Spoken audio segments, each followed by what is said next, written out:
마지막으로 유대교 순례 여행에 대해서 이슈가 말씀드리겠습니다. 처음에 제가 알리아라고 이렇게 히브리어 낱말을 하나 써드렸는데요. 이 알리아라는 말은 그 동사 알라라는 동사의 명사형입니다. 그래서 알라는 올라간다는 말이거든요. 그래서 알리아는 오르기 뭐 이 정도로 얘기할 수 있을 것 같고요.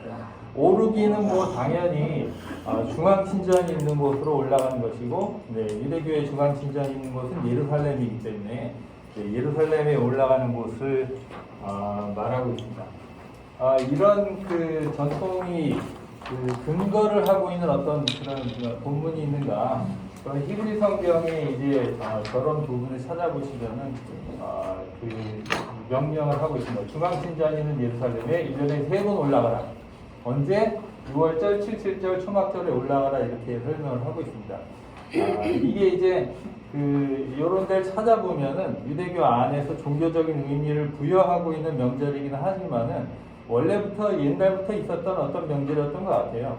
요거는 이제 3월 달에 봄이 찾아오는 그런 명절이고, 요거는 그거보다 50일 뒤에 이 추수감사절이죠. 이 밀을 추수하는 계절이고, 초막절은 이제 그 7번째 달, 우리로 하면 이제 9월 뭐 이 정도 되는 건데, 그때는 이제 건기가 마무리되고 우기로 넘어가는 시점이거든요. 그래서 사실은 그 기우제 같은 거 드려야 되는 그런 농업 명절이 사실은. 그래서 이런 농업 명절이 종교적인 색깔을 입고, 이 히브리 성경에 들어가면서 이런 예루살렘 방문 의무 같은 것들이 본문에 남아 있는 것 같습니다. 이건 그 중에 하나를 이제 보여드리는 건데요. 출애굽기 23장인데, 너는 나를 위해서 1년에 3번 순례하는 명절을 시행해라. 너희 모든 남자들은 1년에 3번 주님이신 야훼의 얼굴을 배워야 한다. 이렇게 되어 있습니다. 뭐 설명드리면서 재미도 많은데, 여기 그 레갈림이라고 하는 것은 원래 레겔, 발이라는 뜻이거든요. 그래서 여기 3번 순례하는 명절이라고 제가 풀어서 써드렸지만은, 실제로 그냥 번역하면은 3개의 발이에요. 그냥 삼족처럼. 그래서 3개의 발, 이건데 3개의 발을 지켜라 이렇게 됐으니까 그게 아마 순례하는 명절을 의미하는 것이다 이렇게 이제 해석을 하는 것이죠.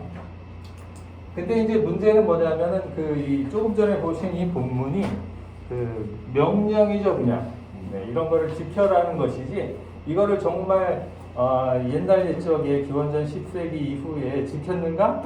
거기에 대한 기록은 없어요. 히브리 성경에 보면은 이제 일시적으로 어떤 왕들이 이런 명절을 크게 지켜서 사람들이 다 예루살렘에 왔다는 이 이야기가 있긴 한데, 그냥 이례적인 거죠, 사실은. 언제나 왔다는 그런 얘기는 없거든요. 그래서 그런 내용에 대한 증언 같은 것들은 좀 후대, 이제 고대 이스라엘 종교 전통이 지나가고 랍비 유대교가 시작된 이후 자료에 그런 것들이 조금 남아 있습니다. 그래서 지금 여기 보시는 것은 미시나라고 하는 책인데, 이것은 기원 후 200년 정도에 편집된 랍비 유대교의 경전이고, 아까 이제 제가 잠깐 말씀드렸지만은, 지금 저희가 번역해가지고 출판사에서 조판본 만들고 있는 그런 책입니다. 언제 출판 예정이신가요? 뭐 저희가 바라기로는 빨리 나왔으면 좋겠습니다만은 뭐 늦어도 내년 초에는 나오지 않을까 기대하고 있습니다. 자, 여기 보면은 이런 얘기가 써 있어요. 청각 장애인, 지적 장애인, 아이, 외성기 이상자, 남녀충인 여성, 재롭지 않은 종, 다리를 저는 사람, 시각 장애인, 경의학자, 노인, 그리고 자신의 발로 걸어 올라가지 못하는 사람을 제외한 모든 자가 순례의 의무가 있다. 이렇게 되어 있습니다. 이런 사람들은 오면 안 된다라는 것보다도, 이런 사람들은 자기의 의지에 의한 결정으로 의미가 있는 그런 순례를 할 수가 없기 때문에 와도 이제 의미가 없다는 그런 의미가 포함이 되어 있고요. 거기에 이제 여성이 들어있다는 것은 아직도 이제 이런 그 경전은 이게 남녀 중심 사회에서 만들어졌기 때문에 그런 한계점을 이제 충분히 반영하고 있다고 볼 수 있을 것 같습니다. 자, 그리고 나서 이제 좀 본격적으로 그 순례에 대한 그 기록이 많이 남아있는 것은 제2성전 시대인데요. 그러니까 그 우리가 아까 조금 얘기했던 히브리 성경 시대의 그 신전은 그 보통 솔로몬의 신전이라고 하죠. 그것이 이제 기원전 6세기 정도에 파괴가 됐고, 그 다음에 제2 성전 시대에는 여러분 잘 아시는 그 헤롯 대왕, 그 사람이 이제 로마 시대에 지어가지고 거기서 이제 운영을 했던 그 성전을 가리키는 것입니다. 이 로마 시대 성전의 그 순례로 온다는 이야기는 이제 몇 가지 이제 사료에서 우리가 볼 수 있는데, 예를 들어서 여기 써 있는 것들은 뭐 다 요세푸스라고 하는 그런 유대 역사가 이제 써 있는 그 책, 이런 거는 이제 그 탈무드는 이제 훨씬 더 후대일 것이죠. 토세프타 뭐 이런 그 후대 랍비 이 경전에 나와 있는데, 예루살렘에 제2 성전이 존재하던 때에는 국내외에서 순례 여행을 온 인파가 몇십만 명을 넘었다고 이제 그 이야기를 하고 있습니다. 역시 이제 그 신빙성을 확인하기는 좀 그렇지만은 어쨌든 이 당시의 그 역사서에 순례에 대한 이야기가 남아 있고, 이거는 이제 예루살렘 탈무드인데, 적지 않은 경제적 부담에도 불구하고 성전에서 거닐며 랍비들의 학교에서 공부를 해보는 열정이 그 순례객들에게 넘쳤다. 뭐 이런 얘기가 기록이 되어 있습니다. 후대 학자들의 이제 그 평가에 따르면 이런 그 순례 여행이 예루살렘을 중심으로 형성되는 새로운 종교 전통이 확산되는데 큰 역할을 했을 것이다. 이렇게 얘기하고, 예루살렘의 경제 생활에 물론 당연히 막대한 영향을 미쳤을 것이고, 또 이제 유대인 집단의 정치적 사회적 연대를 강화하는 그런 기능도 있었을 것이다. 이런 연대가 강화하다 보니까 이게 로마 시대이기 때문에 로마 제국에 반대하는 그런 그 반란 사건이 일어나거나 그런 계기가 되기도 했다. 그런 기록들이 남아 있고요. 이거는 이제 그 당시에 그 순례가 어떤 분위기였는가 그것을 보여드리기 위해서 예루살렘 탈무드에 나오는 말인데, 그들이 말했다. 물깃는 명절 축제에 기쁨을 보지 못한 자는 누구든지 살면서 참 기쁨을 보지 못한 것이다. 그렇게 얘기하고 있습니다. 그래서 여기 물깃는 명절 축제라고 했는데, 요건 아까 세 개에 있는 그 명절 중에 세 번째 거. 거기서는 이제 초막절이라고 했던 거. 그게 이제 우기로 넘어가는 시기이기 때문에, 이게 이제 히브리 성경에서는 별로 중요한 그 제2로 등록되어 있지 않은데, 요 랍비 유대교 시대에 오면은 요 초막절에 이 실로암에 가서 생수를 퍼서 생수를 이제 성전에 가서 이렇게 부어가지고 기우제 비슷한 것을 드리는 그런 제의가 굉장히 잘 남아 있습니다.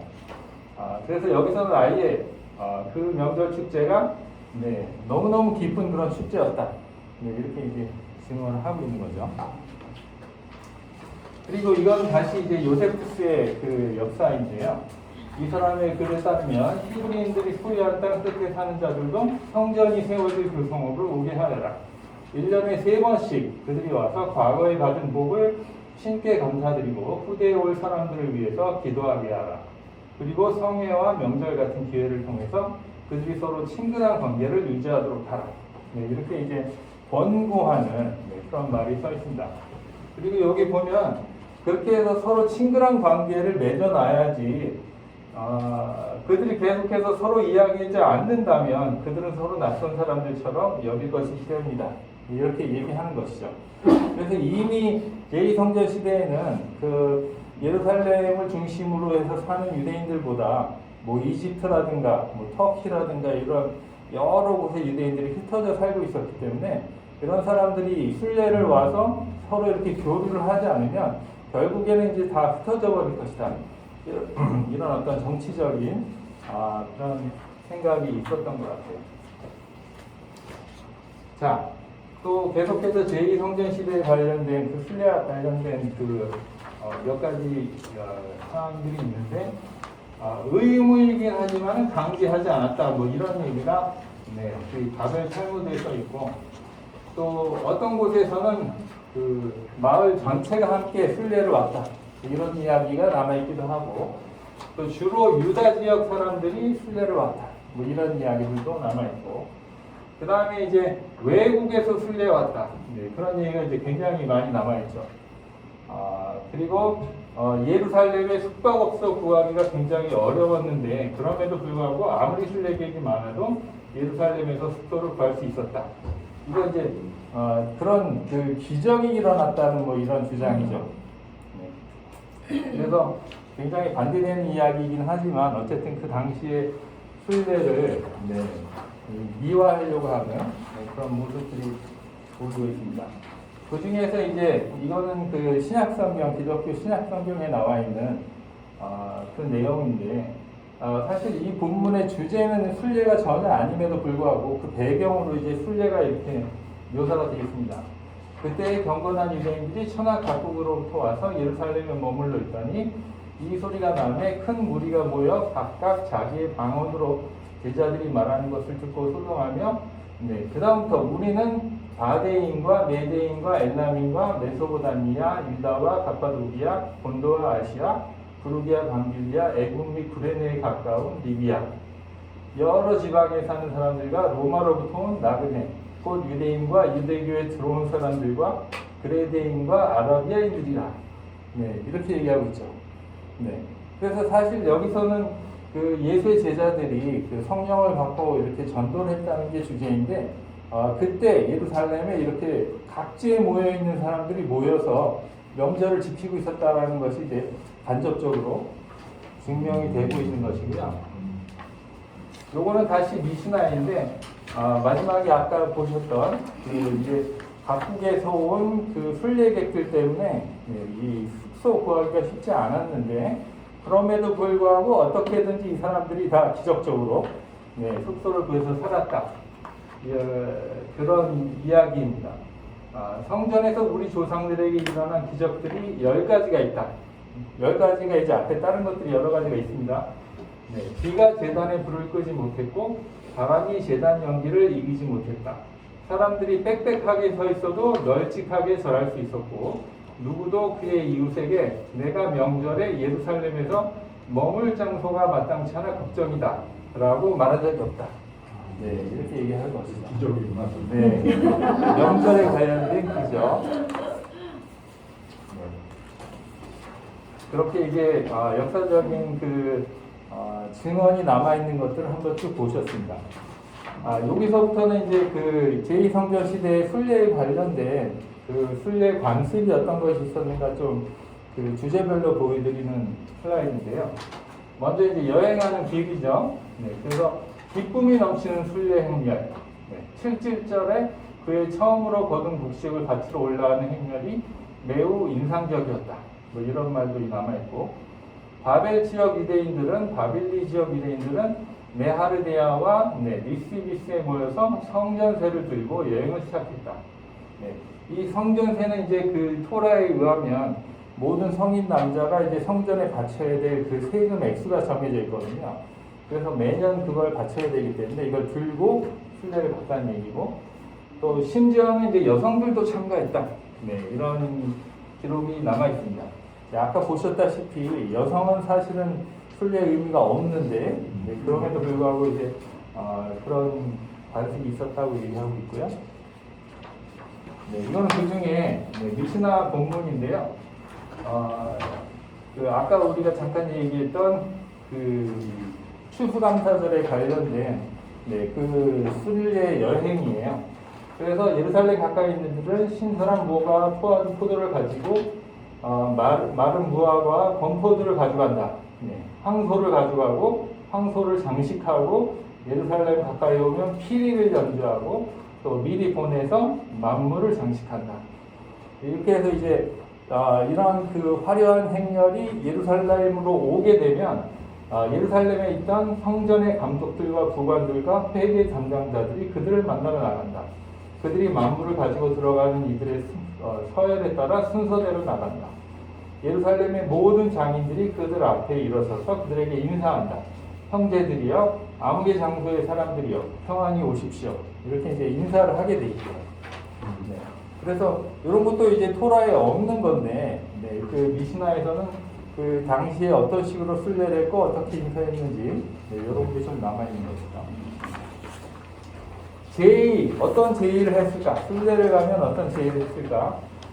제일 먼저 명절 전에 미리 도착해서 정결례를 진행하고 준비했다. 네, 그런 내용이 남아 있고요. 그 다음에 순례자가 성전에 들어가서 토라에 의해 규정된 제사를 드립니다. 이거는 이제 그 명절에 따라서 드려야 될 제사가 따로 정해져 있거든요. 그래서 각각의 그 명절마다 다른 제사를 드렸고, 제사는 명절 따라 달랐습니다. 이거 이외에 여기까지는 이제 토라에 의한 그런 규칙인데, 그 밑에 타나임 전통에 따르는 제의들 이렇게 돼 있는데, 타나임은 누구냐면은 그 신약 시대에 뭐 기원전 1세기부터 기원 후 1세기부터 뭐 한 2세기, 3세기까지 그때 활동했던 초기 랍비들이에요. 그 랍비들은 조금 다른 전승을 우리에게 이제 전해주고 있는데, 이건 이제 탈무드에 있는 거거든요. 순례자의 번제, 네, 명절에 관련된 제사, 그 다음에 감사제, 이런 것들을 순례객들이 와서 드렸다. 이렇게 얘기하고 있습니다. 그 중에 이 가운데 화목제라는 게, 이게 아까 그 말씀하신 이슬람교의 제사하고 좀 관련이 있을 것 같은데, 이 화목제는 가져와가지고 그냥 성전에 바치는 것도 아니고, 자기가 먹는 것도 아니고, 네, 성전에도 바치고, 어느 정도 바치고, 자기도 먹고, 그리고 자기 이웃하고 나눠 먹는 거거든요. 네, 그래서 요게, 그런 아까 말씀하신 그런 것과 관련이 있는 전통이라고 할 수 있을 것 같아요. 그 다음에, 네. 이건 재물에 대한 이야기. 이거 탈무드에 나온 말인데요. 갈릴리 사람 요셉 랍비가 이렇게 가르쳤다고 말했다. 갈릴리 사람 요셉 랍비가 말했다. 이스라엘 사람은 그들이 걸어서 성전에 올라갈 때에 세 가지 계명을 지키라는 명령을 받았다. 신을 뵙기 위한 제물, 명절에 드리는 화목제물, 그리고 기뻐서 드리는 화목제물이다. 네, 그래서 이 화목제물들이 여러 명이 나눠 먹는 제물입니다. 네. 그 다음에 이제 예루살렘에 머물러야 되거든요. 이분들이 가서 뭐 당일치기로 하고 갈 수 있는 게 아니고, 특히 이제 6월절이나 초막절 같은 경우에는 일주일 혹은 여드레를 예루살렘에 머물면서 순례를 해야 됩니다. 그래서 밤을 지내는 게 굉장히 중요한데, 요세푸스의 증언에 의하면 성 안에 사는 숙소를 찾는 사람, 주변 마을에서 찾는 사람, 혹은 빈터에 뭐 천막을 치고 사는 사람, 네, 이런 사람들이 있었다, 이렇게 기록하고 있고요. 그 다음에 제사 드리기 이외에도 토라 공부하기, 이게 히브리 성경에 있는 것을 공부하고, 공동 식사 참석, 이것도 이제 아까 우리가 얘기한 그런 공동 식사와 관련이 있습니다. 순례 기간 동안 정결법 적용을 양해해준다. 예루살렘 지주들은 숙박비를 받지 않았다. 순례객들은 제물의 가죽을 대가로 남겼다. 뭐 이런 것들은 거의 이제 전설적인 이야기들이죠. 네, 서로 배려하면서 안 줘도 되는데 주고, 사실은 숙박비 받아야 되는데 안 받았다는, 네, 그런 전설 같은 이야기입니다. 그러다가 이제 무슨 일이 일어났냐면, 네, 여러분 들어보셨겠지만 로마 시대가 끝나면서, 네, 기원 후 70년에 그 헤롯 대왕의 성전까지 무너지게 됩니다. 네, 그래서 이 전통적인 그 고대 이스라엘 종교의 그 외형적인 어떤 구조가 완전히 바뀌게 되는 거죠. 네, 지금까지 지켜왔던 모든 그 종교적인 전통이 다 바뀌어야 되는, 네, 그런 상황이 온 거죠. 왜냐하면 중앙 친전이 없어졌으니까. 네, 그 이후 시대를 말하는 것입니다. 성전이 파괴된 후에도 순례는 지속되었으나 아픈 역사를 기억하는 행사로 변화되었다. 네, 이것이 이제 제일 중요한 포인트입니다. 그래서 여기 역시 다 이제 탈무드에 나온 것들인데, 이 순례객들이 와서 옷을 찢으며 슬픈 노래를 불렀다. 네, 육류와 술을 섭취하지 않는, 네, 그런 관습을 가지고 이제 순례를 하고 있었다. 뭐 이런 것들이 있고요. 그 이후 시대에 그 순례에 대한 증언들은 이런 것들이 있는데, 어떤 여행자가 예루살렘에 봤더니 유대인들이 와서 무너진 돌에다가 기름을 부으면서 슬퍼하는 모습을 봤다. 제롬은 이제 우리 기독교의 교부인데, 유대인들이 돈을 내면서 출입권을 사서 성전에 들어가서 애국하기도 했다. 네, 이렇게 이제 기록을 하고 있습니다. 또 5세기에는 순례객이 10만 명이 넘었다는 기록도 남아 있습니다. 그래서 이 순례 계획이 성전이 없는데도 불구하고 이제 계속 왔다는 것이 이제 주요 포인트고, 그러나 그 전에는 순례가 기쁨의 어떤 행사였다면은 이제부터는 이제 슬퍼하는 역사, 이 과거를 기억하는 행사, 뭐 이런 식으로 이제 변했다는 것이죠. 요것은 이 에가라바인데, 에가라바는 그 유대교, 랍비 유대교의 그 미드라시 중에 하나예요. 그래서 여러 가지 그 성경 전통에 대해서 약간 해석이 많이 가미된 그런 가르침이라고 할 수 있는데, 이 애가라는 말 자체가 사실은 그 슬퍼하는 노래이거든요. 그래서 거기에 대한 해석입니다. 자, 이렇게 기록하였다. 이것을 내가 기억하고 내 영혼이 쏟아졌다. 내가 전에 성의를 지키는 무리와 동행하여 기쁨과 감사의 소리를 내며 그들을 신의 집으로 인도했었다. 이스라엘 회중이 찬양받을 거룩한 분 앞에서 말했다. 과거에는 내가 예루살렘에 올라갈 때 길들이 잘 닦여 있었는데 지금은 다 뒤집혀 있습니다. 기록하기를 그러므로 보라, 내가 다시는 그의 길을 막을 것이다. 다른 말도 있다. 이것을 내가 기억하고 과거에는 내가 올라갈 때 나무들이 내 머리 위에 그늘을 들이웠는데 지금은 태양 밑에 노출되어 있습니다. 이것을 내가 기억하고 과거에는 내가 찬양받을 거룩한 분의 그늘 아래 올라갔었는데 지금은 다른 왕국들의 그늘 아래 있습니다. 이러면서 이제 계속해서 그 자기들의 이 순례가 지금은 슬픈 행사였다 될 수밖에 없다는 거, 이런 것들을 이제 표현을 하고 있습니다. 자, 중세 증언, 중세 때도 이제 그 유대인들이 순례를 계속했다는 기록이 좀 남아 있고요. 특히 이 시대에는 이제 예루살렘이나 이런 곳을 다 기독교나 이슬람 정부가 이제 다스리고 있었기 때문에 유대인들이 순례하는 게 그렇게 쉽지는 않았던 것 같고요. 그래서 뭐 이런 사람들이 어렵게 하여튼 뭐 순례를 했다는 기록들이 좀 남아 있습니다. 오히려 이슬람 정복 이후에는 유대인들이 조금 더 쉽게 순례를 했었다는 기록이 있는데요. 이런 여러 구역에서 참여했고, 특히 모세 벤 나흐만, 이 사람은 이제 나흐마니데스라고 이제 랍비 유대교에서 너무나 중요한 랍비로 존경을 받는 사람인데, 이 사람이 이제 많은 순례객들이 예루살렘을 찾아서 애곡한다고 편지에 쓴 것이 남아 있고요. 또 베냐민이라고 하는 사람은 바위사원과 서쪽 벽에서 기도하는 모습을 묘사를 했다고 합니다. 그래서 사실은 우리가 이 성전 서쪽 벽이 예루살렘에서 유대교의 성지로 지금 제일 중요한데, 그런 서쪽 벽을 찾아서 순례하는 그런 증거 같은 게 이제 이때부터 나오기 시작한 거죠. 12세기, 13세기 때. 그 이외에 뭐 다른 증언들도 남아 있습니다.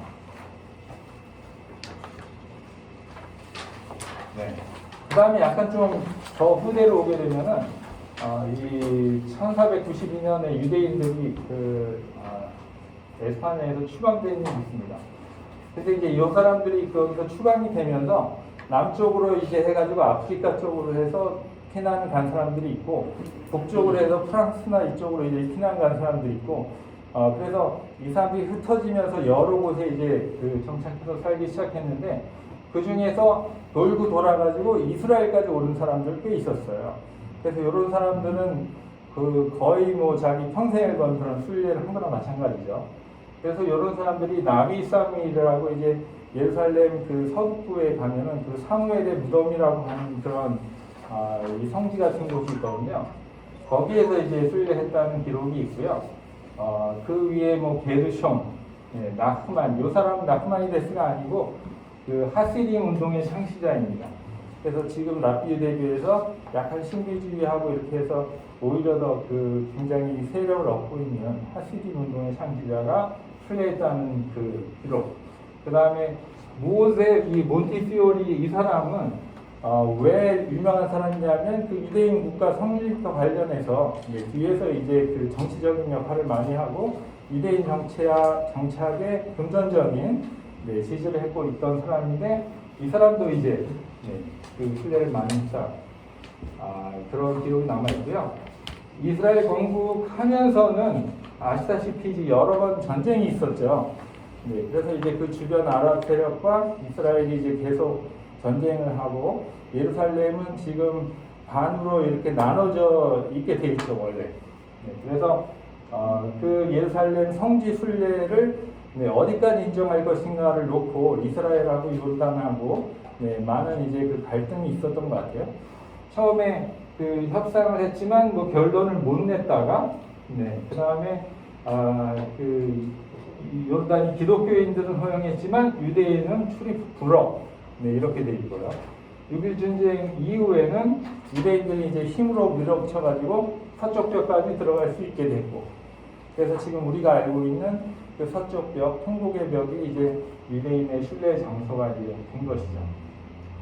그렇지만 지금까지도 네, 여러분 신문을 보시면 심심찮게 네, 지금까지도 성전산과 이 서쪽 벽 출입을 놓고 유대인들하고 이제 이 무슬림들하고 계속해서 갈등이 있습니다. 그래서 마지막은 이 사진으로 이제 마무리를 하려고 하는데요. 네, 지금 여기 벽이 보이시죠? 네, 그래서 여기는 남자 구역, 여기는 여자 구역이거든요. 그래서 지금도 여기에 이렇게 굉장히 많은 사람들이 와서 네, 기도를 하고 갑니다. 여기에는 이제 여기 새까만 옷 입은 사람들, 이 사람들은 정통파 유대인이에요. 그래서 이 사람들은 정해진 시간에 와서 정해진 기도서를 들고 여기서 이제 기도를 해야 되는 사람들이고, 또 이런 정통파 유대인은 아니더라도 약간 여유가 있는 사람이면은 자기 아들이 이제 그 바르미츠바를 한다거나 이런 특별한 그 통과 의례를 할 적에 여기 와서 하는 게 영광이에요. 네, 그래서 여기 보시면 이런 포디움 같은 게 있는데 그게 이제 그런 행사를 하는 거예요. 네. 근데 여기는 엄마랑 뭐 누나랑 여동생 못 들어가거든요. 그러면 이제 여기에서 행사를 하고 가족들 여성들은 이쪽에서 하는 거죠. 네. 그래서 지금 이렇게 현재까지 하고 있고, 또 한 가지 재미있는 것은 유대교는 이제 현대에 오면서 종파가 굉장히 여러 가지로 달라졌어요. 이스라엘에 있는 그 600만 명이나 조금 더 되는 그 유대인들 중에 실제로 이런 그 정통파 유대인은 한 10%밖에 안 되거든요. 근데 사실은 이 이스라엘 전체 유대인보다 더 많은 수의 유대인들이 미국에 살아요. 네, 그리고 다른 유럽 지역에 살고 있고. 그래서 이런 사람들이 그 외국에 살면서 새로 이제 개발했다고 해야 될까요? 새롭게 이제 그 자기들의 신앙 생활을 이렇게 정립을 한 종파들이 많이 생겼어요. 네, 그 중에 이제 가장 진보적인 어떤 그 종파라고 할 수 있는 게 개혁파 유대교가 있는데, 이 개혁파 유대교는 거의 이제 개신교하고 이제 비슷할 만한 그런 전통이에요. 대표적인 예를 들면 여성들도 랍비가 될 수 있어요. 네, 거기가 이제 제가 공부한 학교인데, 네, 여성들도 와서 남성이랑 똑같이 공부하고 네, 똑같은 옷차림을 하고 랍비로 이제 그 안수를 주거든요. 그럼 그 사람들이 가서 회당에서 일을 할 수가 있어요. 근데 이 사람들이 여기 순례로 온단 말이에요. 네, 이 여성 랍비들이. 그럼 여성 랍비가 남자만 할 수 있는 기도쇼일과 남자만 할 수 있는 어떤 그 두루마리 느낌 이런 거를 하려고 여기를 들어가려고 해요. 어떻게 하겠어요? 완전히 큰 갈등이 일어나는 거죠. 네. 그래서 이스라엘 정부에서 이게 너무나 큰 그 갈등의 소지가 되기 때문에 요 옆에다가 이겔리테리언 존이라고 해가지고 이런 사람들이 남녀 구별 없이 들어가서 할 수 있는 이거를 만들겠다.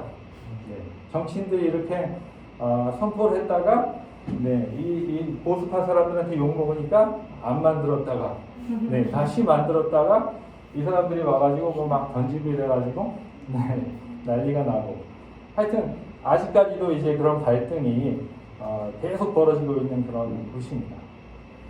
요 위에는 이제 그 바위 사원이 있는 그 이슬람 쪽이고, 유대인들은 대부분 여기 못 들어가죠. 그래서 요 위에하고 밑에 사이에 갈등이 있고, 이 옆으로도 갈등이 있고, 완전히 그 갈등의 중심지라고 할 수 있는, 그러면서 이제 유대교에서는 가장 중요한 순례지라고 할 수 있는 서쪽벽입니다. 네, 이상입니다. 선생님, 이 성화에서 이 성화에서 여기 이 불이 상징하는 게 뭐 성령인가요? 뭐예요? 네, 그거는 이제 이대교가 아니고 이제 기독교에서 네. 네, 성령이 내릴 때 불꽃을 혀가. 성령의 불. 선생님 저기 지금 그 서쪽 덕터에 유대인이 아닌 사람들도 들어갈 수가 있어요? 네. 저도 들어갔다 나왔는데 끝까지 남자 구역에 들어가시려면 뭐 하나 쓰고 네, 들어가요. 모자 가방 같은 거. 아무 데나 나. 그러니까 여기도 이제 어떻게 보면 성전이라고 하는 것이 갈등의 요소가 되어져 버리는 거잖아요.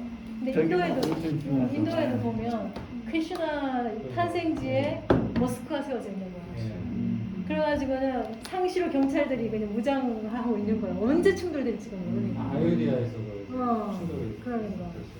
그러니까는 다들 좋은 의미로 뭔가 선을 추구하고 진리를 추구한다라고 하는 미명하에 진리라고 하는데 진리가 너무 좋은 거니까 각자 진리가 너무 좋으니까 오히려 역설적으로 그것이 오히려 그 반대급부의 일들을 자꾸 양산하는 패러독스가 있는 거죠. 초막절의 기원 유래 얘기도 나름대로 그렇게 제가 그 베이루트에 살았거든요. 예루살렘에서 좀 올라오는 베이루트 있잖아요. 거기 몇 년 살면서 제일 힘들었던 달이 몇 월 달이냐면은 저한테는 9월 달이었어요. 너무 힘든 거예요. 아니 그냥 우리 일반 달로 해서 9월 달. 뭐 여름 덥고 뭐 습하고 하잖아요. 뭐 베이루트는 또 바닷가고 하니까. 그래서 뭐 서울에서 지내듯이 편하게 지내면 됐어요. 근데 너무 힘들게 9월 달인 게 9월달 되면 시원해지고 이제 비도 내려주고 뭐 이래야 되는데 그 9월달이 돼도 비 한 방울 안 내리고 날은 계속 덥고 그게 되게 힘들더라고요. 근데 그거 지나가면 이제 비가 오기 시작해서 그러니까 겨우내 뭐 11월, 12월, 2월, 2월 이때까지는 뭐 3월이 멀다고 막 비가 나오는데 이게 이렇게 변해가는 바로 그때를 어쩜 이렇게 꼭 집어서 하는지 자연환경과 이거 종교에 관계가 뭐 당연히 있을 수밖에 없겠지만 초막절 얘기해서 종교 절기도 뭐 이게 그런 뭐 민속 절기 뭐 이런 거랑 연관되는 경우가 되게 많죠. 근데 거기 아까 뭐 순례의식하면서 주로 이제 성서적인 이야기 뭐 그런 의식. 근데 뭐 그중에서 이제 번제 같은 경우 그러니까 요즘에도 순례객들이 와서 뭐 번제를 드리나요? 아니. 네, 아니면 가정이나 뭐 이런 데서 자기네들이 행한다든지 요즘 건 많이 간소화됐죠. 유대인들은 제사는 아예 없어졌고요. 그 이제 제2성전이 멸망하면서부터 정식으로 그 이 차례에 맞춰서 제사를 드릴 수 없기 때문에 제사는 아예 없어졌어요. 근데 지금 유일하게 제사를 보실 수 있는 데가 있는데 그게 어디냐면 사마리아예요. 네, 그 사마리아 사람들이라고 원래 유대인들한테 이제 대척을 받던 그분들은 아직도 사마리아에 있는 그 그리심산 위에서 가끔 이제 6월절 같은데 그 옛날식으로 그대로 동물을 잡아가지고 제사를 드려요. 네. 그래서 지금 거의 건강 상품처럼 네. 이분들이 옛날식으로 하얀 옷 입고 동물 가져다가 이제 잡아가지고 퍼포먼스네요. 완전히 퍼포먼스를 하는 결국 퍼포먼스가 되어 가고 있어요. 제3자의 신앙을 퍼포먼스라고 말하기 좀 그렇고 아니 그래서 거기를 가면 실제로 이제 볼 수 있어요. 약간 아니 꼭 그 사람뿐이 아니라 그 종교 의례 행위가 많은 경우 퍼포먼스가 되어지는 경향들도 있잖아요. 아까 뭐 상업화 이야기와 맞물려서. 근데 뭐 상업화 때문에 막 타락한다는 면도 있지만은 또 어떻게 보면은 상업화 때문에 우리가 모르던 걸 알게 되고 체험하게 되고 또 그걸 계기로 해서 뭐또 계기가 되어질 수도 있고 그렇게 양면이 다 있는 거라고 볼 수가 있어요. 양면성이 다 있지 않는가. 어떤 느낌이냐면 저 같은 경우는 어떤 그 종교적 열심, 헌신 뭐 이런 느낌이 강한 게 그러니까 이슬람의 순례와 유대교의 순례가 유사한 면이 있지 않나 그런 생각이 진행해주는. 저희 그 한국 개신교에서는 예루살렘은 이제 개신교 도시화하고 싶어 하잖아요. 지저스 워크 뭐 이런 거 하면서 거기 가서 이제 또 하자면 이런 그런 것에 대한 지금 유대인들의 반응 어때요? 한국 개신교 그런 게 있는지는 아마 모를 것 같은데요. 그게 2000년대 초반까지만 그랬고 2005년이 마지막이었죠. 그래요? 그때 이후로는 그렇게 하질 못했어요. 오히려 미국 내 복음주의 단체들이 그런 걸 많이 했고, 그래서 유대인들은 뭐 대부분 사람들은 관심이 없고요. 종교적 유대인들은 이제 막 노츠름이라 그러면서 막 이제 분노하고 그래서. 근데 거기 성지에 가서 보시면 그 개신교 사람들은 성지 순례 왔다고 보기가 힘들어요. 우리가 여러 번 얘기한 것처럼. 근데 이렇게 보면은 우리가 그런 종파가 있었는지도 몰랐던 정교회 교인들, 아르메니아 정교회라든가 그리스 정교회라든가 이런 교인들은 실제로 저 성지에 와가지고 정말 펑펑 울어요. 뭐 예수님이 이렇게 십자가에 달렸다가 내려왔다는 그 바위가 이렇게 있거든요. 바위에서 정말로 울어가지고 진짜 자기 눈물로 이걸 닦아요. 네. 그 모습을 보고 있으면은 야 이거는 뭐 관광이다 이렇게 얘기할 수가 없어요. 그걸 보고 신심이 또 믿음이 생기는 거죠. 그 사람의 진심은 정말 누구도 의심할 수 없거든요. 네. 그래서 뭐 개신교인들이 뭐 예루살렘 어떻게 한다는 건 사실 근데 예루살렘이 이제 뭐 구획화돼 있잖아요. 네. 그래서 뭐 이렇게 기독교고 아르메니아 기독교고요, 뭐 유대교, 그다음에 이슬람. 근데 상당히 뭐 아르메니아 기독교 우리나라 되게 생소한데 네. 거기서 이렇게 큰 포션을 차지하는 이유가 있나요? 그 역사적인 이 세력 알력 때문에 그게 어느 역사적인 순간에 그 사람들이 거기를 이제 구매해가지고 주인이 돼 있는 거죠. 네. 뭐 아시다시피 그 예수님의 무덤이라는 성모교회는 아마 그 이슬람 사람들의 소유일 거예요. 네, 그렇죠. 네. 열쇠를 이슬람에서 관리를 하는데 그것도 여러 종파, 뭐 기독교 뭐 이런 데서 그러니까 그 사람들이 와서 문을 열어주면 네, 근데 열쇠는 네. 뭐 무슬림이 관리하는 걸로. 그럼 수도사들이 들어와가지고 자기 구역이 있어요 이렇게. 그럼 아까 말한 그런 분들이 오면 자기 구역으로 가요. 그럼 자기 구역의 그 신부님들이나 그런 종교인들이 거기에 맞춰서 또 이 예배를 해주고. 네. 그래서 뭐 아주 복잡하게 돌아가고. 그러면 유대교, 이슬람, 크리스천이티가 약간 협약이나 협력 구조가 좀 있겠나요? 그럼요. 거기엔 아주 그 국제 정세 외교에 그 뒤처지지 않는 그런 알력싸움과 그런 게 있어요. 네. 협상과 뭐 이런 거. 그러니까 뭐 십자군 전쟁 거치면서 막 치열하게 싸우다가 또 나름대로 그 세력 균형이라는 게 생기잖아요. 그래서 또 쭉 유지해 오다가 여하튼 또 이스라엘이 건국되면서 그 균형이 깨지니까 또 다시 갈등이 또 심화되는 것이 아닌가. 네, 그렇게 생각이 돼요. 그래서 최근에는 뭐 요즘 이 지금 템플 마운트라 그러죠, 영어로는. 뭐 이슬람에서는 이제 하람 뭐 이렇게 얘기하는데 요 유적 발굴을 가지고도 상당히 지금 팔레스타인하고 이스라엘하고 네. 엄청나게 지금 첨예한 네. 그 바위 사원의 그 안쪽을 공사를 한다고 밑에를 파가지고 공사를 하고 그거를 이분들이 갖다가 버렸어요. 그래서 이스라엘의 고고학자들이 그 버린 흙만 다 모아가지고 채질을 해요. 그럼 그 채질에서 구약시대에 무슨 유물 같은 게 막 나와요.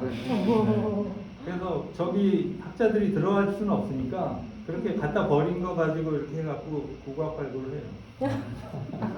버리는 날짜 잘 알고 있어야겠네요. 잽싸게. 재밌네요. 제가 말을 더 하면은 지금 딱 안 되는 네, 그런 네. 시간이 된것 같아요. 먹을 시간이 예. 뭐 길게 끌면 안 될 상황이 있는 것 같아서 우리 함께 식사라도 하면서 이야기를 더 해가면 좋을 것 같습니다.